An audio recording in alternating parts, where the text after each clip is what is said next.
one of the most important features of the Ottoman Empire was the legal system and the way in which the legal system created a balance between what was Sharia law and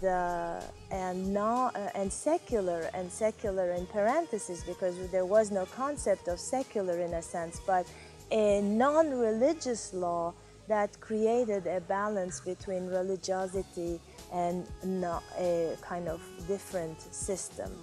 The Ottomans did not really construct a political legitimacy that was fully religious.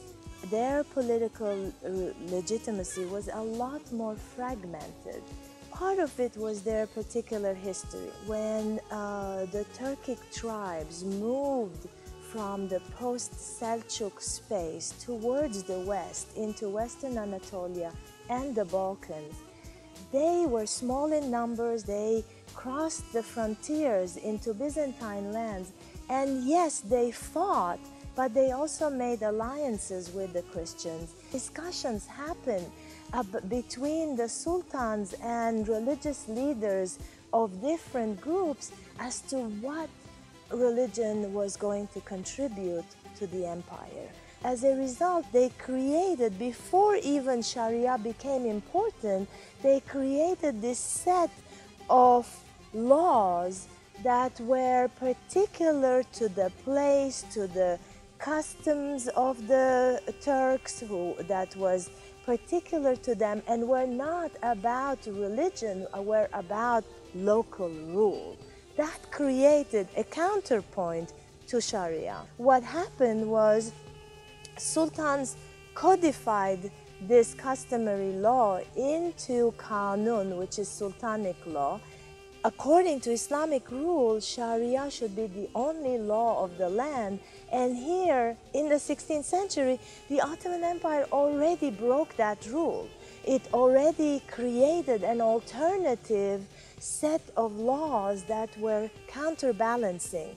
So the local magistrate in the Islamic court, who adjudicated every day cases of people who came to him, adjudicated by looking at two sets of laws, the Sharia law and the local customary Kanun law. So he had, in a sense, a variation right there in his set of tools, in his toolkit, in order to choose from what is the best way to solve that problem.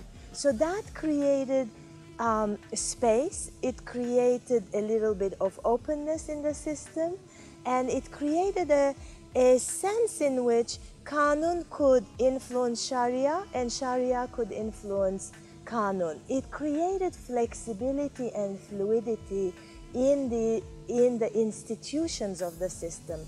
And I think the value of the history of the Ottoman Empire is in this multiplicity, in the variation, and in the flexibility that it afforded to its subjects and to the people who lived in the empire.